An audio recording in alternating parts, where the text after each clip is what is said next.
ఉందిరా. నువ్వు వేరేలా డిస్టర్బ్ అయితే మన నైని విషయంలో ముందుకు వెళ్ళలేవు. ఇప్పుడు ఏం చేయమంటావు? ఏం ఆలోచించావు? సరిగ్గా ఐడియా వస్తుందనే లోపే ఆ తింగర్దొచ్చి భయపెట్టింది మమ్మీ. నీకేమైనా తోచిందా? లిల్లీస్ హాస్పిటల్లో మొన్న అడ్మిట్ అయింది దురంధర్ అయితే నైని ట్రీట్మెంట్ గురించి బిల్ వచ్చింది అంటే లిల్లీస్లోనే ఏదో లొల్లి ఉందని అర్థమైందిరా. సంథింగ్ ఇస్ ఫిషీ అనకుండా ఏం చేద్దామో అది చెప్పు మమ్మీ. శ్రద్ధగా విను.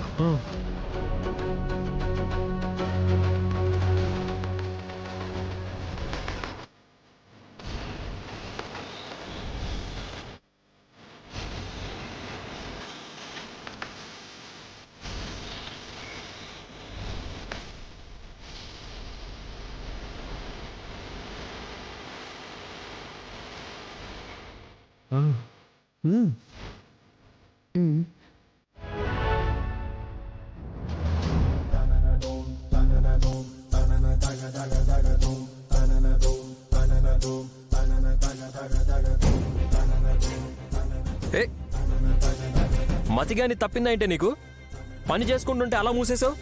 మీరు చేసి ఊడిగానికొచ్చేది బోడి జీతమే కదా.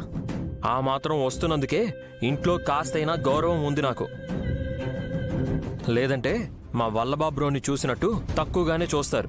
పెదబాబు గారికి ఉద్యోగం సద్యోగం లేకపోయినా వాళ్ళ ఆవిడ పేరిట కోట్లు మూలుగుతున్నాయి. నా దగ్గరేముంది? ఏమీ లేదు. ఒకరి అదృష్టాన్ని చూసి నాలిక నలిపేసుకోవద్దు అని నీకు చాలాసార్లు చెప్పాను సుమన. అదృష్టాన్ని అటుంచండి. మా అక్క ఆసుపత్రి పాలైనప్పుడు ఇదే మంచి ఛాన్స్ అని నేను మీ చెవి కొరికానా లేదా? వదిన చావు బతుకుల్లోకెళ్తే సదావకాశం అన్న సన్నాసివి నువ్వొక్కదానివే అని నాకింకా గుర్తుంది.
కసాయివాడు కూడా గొర్రెను రాత్రంతా మేపుతాడు, తెల్లారాక వేసేస్తాడు. సాయంత్రానికి 4 రూపాయలు సంపాదించుకుంటాడు.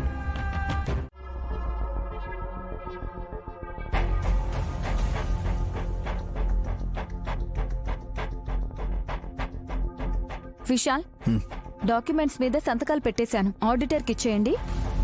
రేపు విక్రాంత్తో పాటు నువ్వు కూడా మీటింగ్కి రావాల్సి ఉంటుంది వదినా. అలాగే. ఆఫీస్ మీటింగ్ సరే, ఇప్పుడు ఇంట్లో మీటింగ్ ఏర్పాటు చేస్తే మంచిది. ఎందుకో చెప్తే అందరినీ రమ్మంటాం కదొదినా.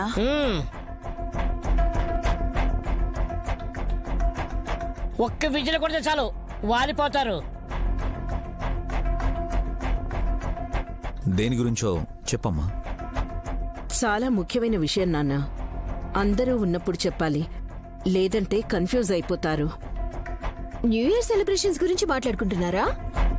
అదొక్కటే తక్కువ. వీళ్ళు ఫైల్స్ ముందేసుకొని తీసివేతలు కూడికలు అనుకుంటున్నారు.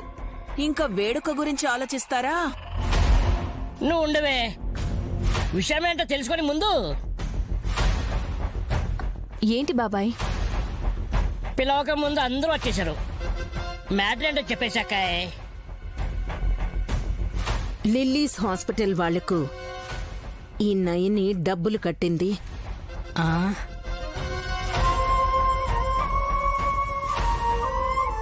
బ్యాలెన్స్ అమౌంట్ క్లియర్ చేయడం మంచిదే కదా.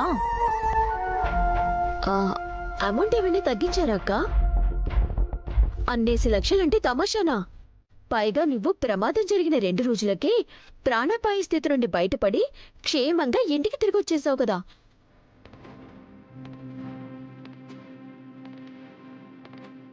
రెండు మూడు రోజులకే అన్ని లక్షల బిల్లెందుకు కట్టాలని సుమ్మి ఉద్దేశం. మంచిదేగా. ఆ గొడవ వదిలేయండి. అయిపోయిన దాని గురించి ఎందుకు మాట్లాడుకోవడం? ఆ, నువ్వంత తేలిగ్గా చెప్తే ఎలా నైని? నువ్వు డబ్బులు ఎవరి కోసం కట్టావో తెలియాలి కదా. ఇంకెవరి కోసం ఉంటుందమ్మా? ఈ నయని ఇంకో నయని కోసం పేమెంట్ చేసింది విశాల్. ఆ,